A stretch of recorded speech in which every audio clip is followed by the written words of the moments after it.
The Chicago Bulls got back to the playoffs for the first time since the 2016-17 season. They had a very busy offseason, which saw them bring in Demar Derozan, Alex Caruso, and Lonzo Ball, and they had a career year from Demar. These additions brought fairly good success, as they even spent some time atop the Eastern Conference, but they had significant injuries to Alex Caruso and Lonzo Ball, which saw a big decline in their defense, and in turn, their record. But with the free agency of Zach Lavine looming, a big offseason is ahead. So what is next for the Chicago Bulls?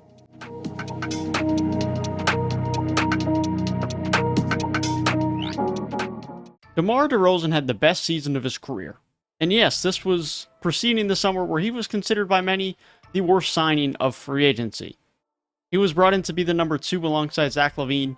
He ended up finishing as the number 1 on the Chicago Bulls roster and ended up being one of the best signings of the offseason. He averaged a career high from deep in terms of efficiency and in points, and ultimately kept this Bulls team afloat for large parts of the season while they struggled with injuries. Although not quite as efficient as the year before, Zach Lavine continued to be a great scorer and fit in well as a second option alongside Demar as he struggled with injuries throughout the majority of the season.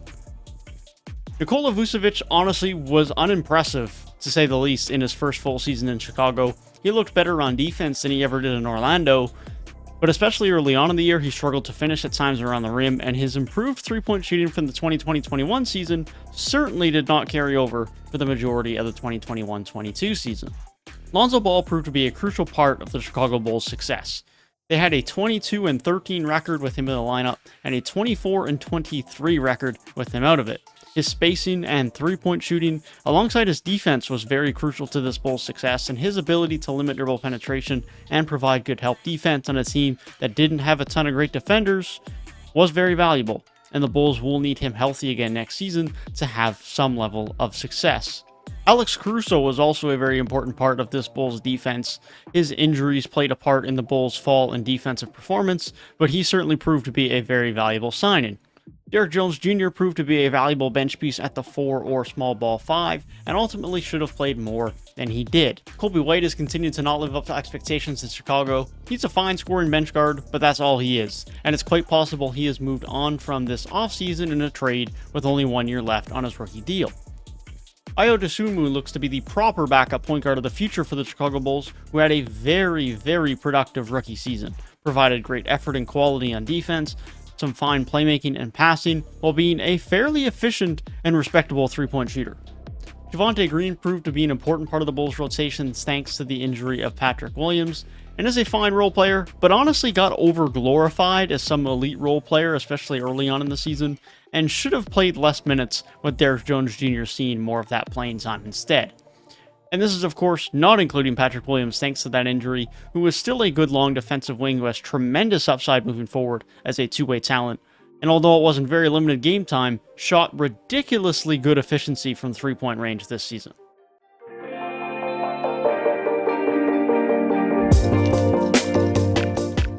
Of course, everything with the Bulls moving forward this offseason will be altered by the free agency decision of Zach Lavine.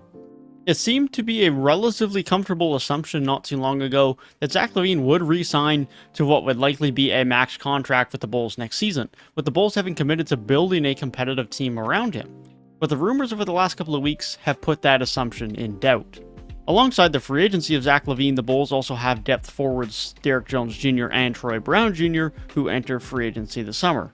Derek Jones Jr. would be a valuable depth wing to re-sign, but there is no guarantee he is back depending on the money other teams are willing to offer him, and Troy Brown Jr. is a restricted free agent, but honestly I don't expect the Bulls to bring him back, as he simply isn't good enough. Matt Thomas is also an unrestricted free agent, but is nothing more than a three-point shooter, and in turn, I would expect him to leave this offseason. Tristan Thompson joined the team mid-year to provide some more depth at center, and he did a fine job, but I would expect the Bulls to sign someone else for that role next season. But ultimately, these are all small, insignificant moves compared to the decision of Zach Lavine. So let's discuss these two options. What's next for the Chicago Bulls if Zach Lavine re-signs? And what's next for the Chicago Bulls if Zach Lavine leaves? Quick note, the following discussions over the next few minutes over these two options will discuss what the Bulls should do in an ideal situation, not necessarily what is realistic.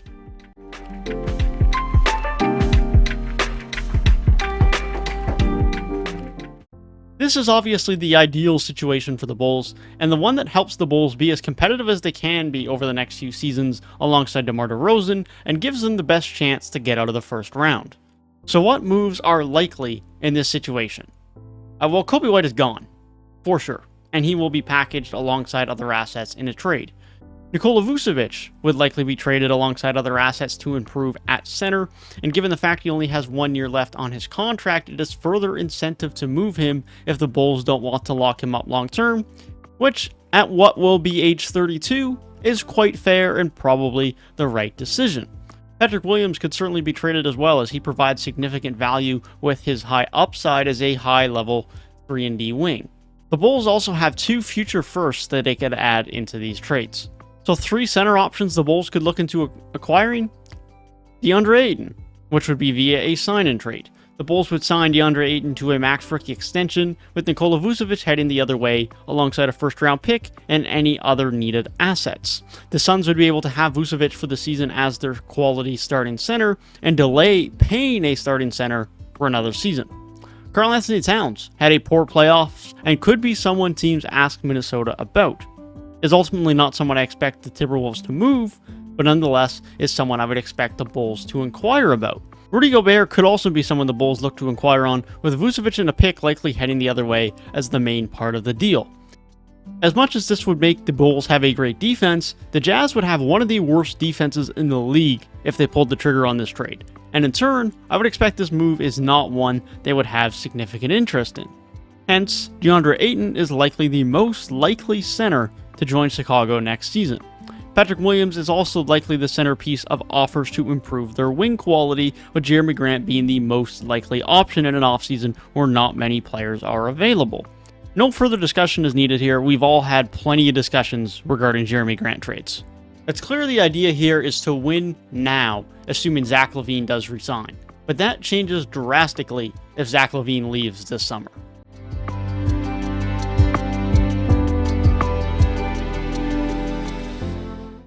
If Zach Lavine leaves, the Bulls have committed to Demar Derozan and traded away a significant amount of young, productive assets for Nikola Vucevic for 1 first-round appearance before Zach Lavine leaves. This especially hurts considering these moves were made with some consideration for improving the roster to ensure that Zach Lavine would stay in Chicago. Now, the positive side of Zach Lavine leaving is that unless Lavine wants to go to a bad team with a ton of cap space, which is relatively unlikely, Zach Lavine's move will be via a sign-and trade, so the Bulls will get some level of quality and likely a pick back if Lavine does leave. The problem is, that quality will not be anything amazing, and certainly not near the level of Zach Lavine, and ultimately could see the Bulls fall into the play-in tournament as opposed to being a top 6 team in the East. Given the amount of assets the Bulls have committed to winning now, I don't think the Bulls would sell their stars if Zach does leave. But there is no way any more first-round picks would be traded, nor would Patrick Williams be traded. Nikola Vucevic, with only 1 year left on his contract, should be moved before the deadline, as it is unlikely the Bulls in this situation would want to pay a 32-year-old center to significant money, and it's also possible that Vucevic would end up wanting to leave anyways. So getting back some type of future value for him by the deadline would be the most logical decision. Outside of that, I would expect the Bulls to run it back with Demar, Lonzo, Caruso, and whatever the return is of the Zach Lavine sign-and trade to try and make the playoffs once again. This is a scenario that would likely see the Bulls back in mediocrity after trying to get out of it with the moves for Demar and Vucevic. But with that in mind, what do I think is actually likely to happen?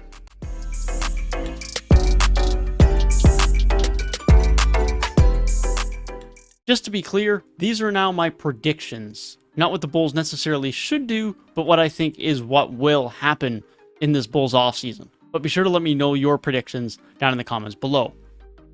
The biggest question of them all, will Zach Lavine stay in Chicago? Yes, I do think he will stay in Chicago. The teams that have interest in Zach Lavine, that Lavine would actually be interested in going to, have no significant cap space and don't have great assets for a sign-and trade. It is also worth noting that Chicago can pay Zach Lavine significantly more money than any other team across the league. And so with that combination in mind, I expect we will see Lavine back in a Chicago Bulls jersey next season on a max contract. As far as trades go, will the Bulls look into acquiring a center? Yes, certainly. but I do not think they will be able to do so. A lot of teams will be looking to acquire DeAndre Ayton, meaning the odds of Chicago getting him are relatively low. And I don't think any other upgrades at center will prevent themselves, meaning the Bulls will return with Nikola Vucevic as their starting center.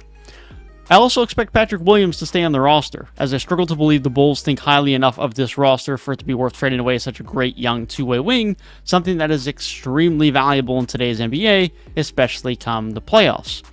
However, as far as Kobe White is concerned, I do expect him to be traded, as the Bulls have zero interest in resigning him as far as I'm concerned, and will look to move him alongside a pick or two to acquire some level of improved wing or big depth.